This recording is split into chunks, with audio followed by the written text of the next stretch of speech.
did the Grammy. You got the Grammy nomination, and it was kind of quiet.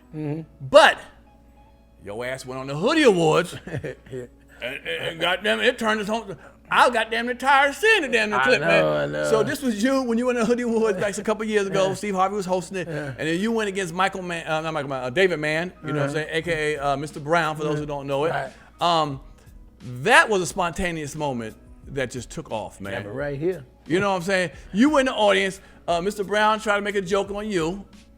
You he-hawed for the first time, then he hit you again, and it was like, hold up now. And I think somebody waved you up. Whoever the other dude, what the muscle, Michael J. Michael J. White, my favorite martial artist in the world. Right, he gave you a little, come on up. I walked up, he said, he got out of the way, I'm gonna get out. He said, kill that motherfucker. That's what he told him. Because he was joning about his voice. Because he was trying to take over the thing. Okay, of course. But see, the thing about it is the lead into all that is just like you say, always, being around your people, everybody always trying to join. When you're a big dude, they try to use you as that joke all the time. And since I done the hoodies, when I come up, pretty much I always take over. Some of they never did show y'all, and like the ones they show, like I talk about Cheryl Underwood and the Levert movie and all that. That was impactful. But before that, it was like I always took over, so everybody tried to challenge me. And so they were saying smart. George Wallace had said something. I talked about all the hair down his head, and I talked about them new teeth, and I talked about it bad. But then that was cool. But then when he said that, I was like, nigga, you. And then, see, the problem was, he don't ever want to admit it, David Mann. But I did the Mega Fest, I done the church section too. So y'all had history before? Yeah. Okay. And I did it twice.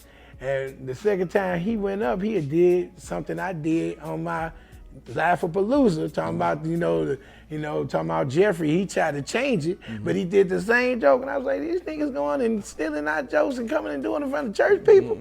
I said, so would a man rob God? Apparently so. Okay. So when he did that, it was almost like the door opened up for me to go, all right, nigga, I'm finna show you how to do the does. You ain't gonna be saying shit about me, and I'm gonna let it slide. And Harvey said, he seen me walking and said, nigga, what you doing? I turned my back to Steve, and I walked right up there. And they thought I was gonna swing on. I was like, I'm gonna swing on. I said, I'm gonna show this nigga how to do this. And we went in, and he was like, oh shit. And then Tracy Ellis Ross, she said, I gotta go.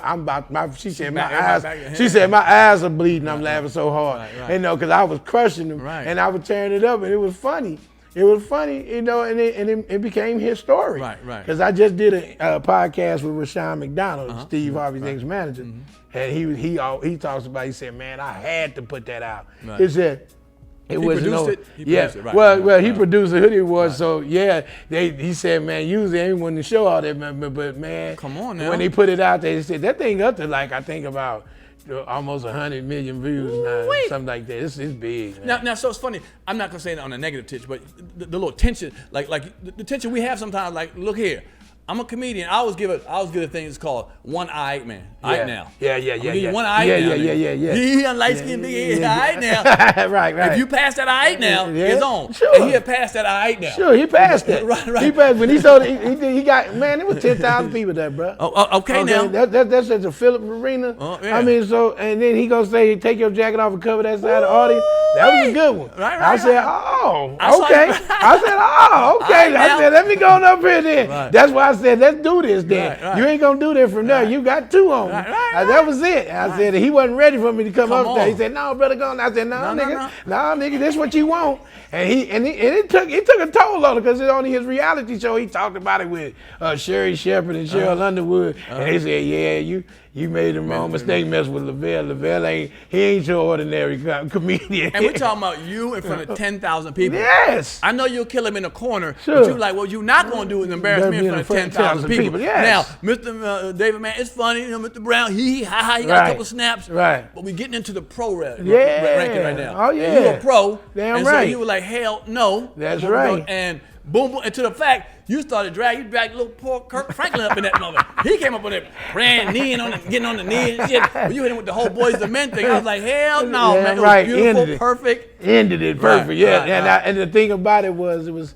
see, that was, like I said, that was bringing an amateur fighter into the pro ring against a champion. Right. I'm gonna play with you for a little bit. I'm gonna jab you, and then when I see you wiggling, bam! I'm gonna put you to sleep. And I put him to sleep. I say, boy, you ain't ready for this, man. You ain't cut for this. You had a clever retort every time he said something. Yeah. Anybody could be like, oh, look at that big old jacket you got on. Yeah. Okay, but I'm gonna hit you with some darts and stuff. Everything he said, I said, and that's how you does it. Right. People don't know. Does it is you top what the hell they said about you and give it to them. Right. And I said, that's how you do it. See, some people want to try to come up with, I'm gonna do what he said, and I'm gonna triple it. Right. And I tripled it, and I was doubling down on him. But at the end of the day, it was a beautiful moment, like what we do. It was around great. the way. You know what I'm saying? It was no animosity. No. You know what I'm saying? It was a lot of fun. No. This is what we do. We showed the world beyond, because he said 100 million people. We know how we do at the barbecue. But now a lot of people out there, 100 million, had no idea,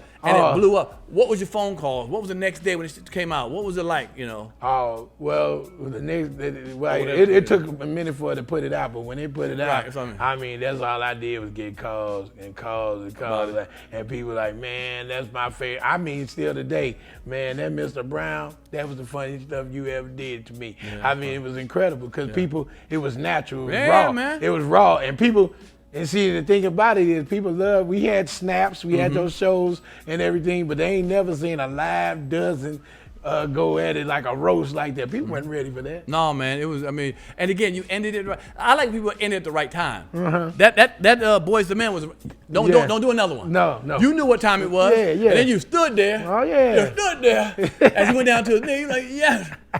Respect the craft, homie. That's right. Kirk Franklin with your tiny little suit on, that little like Barbie doll suit. Like he come for Osh Posh Kabosh.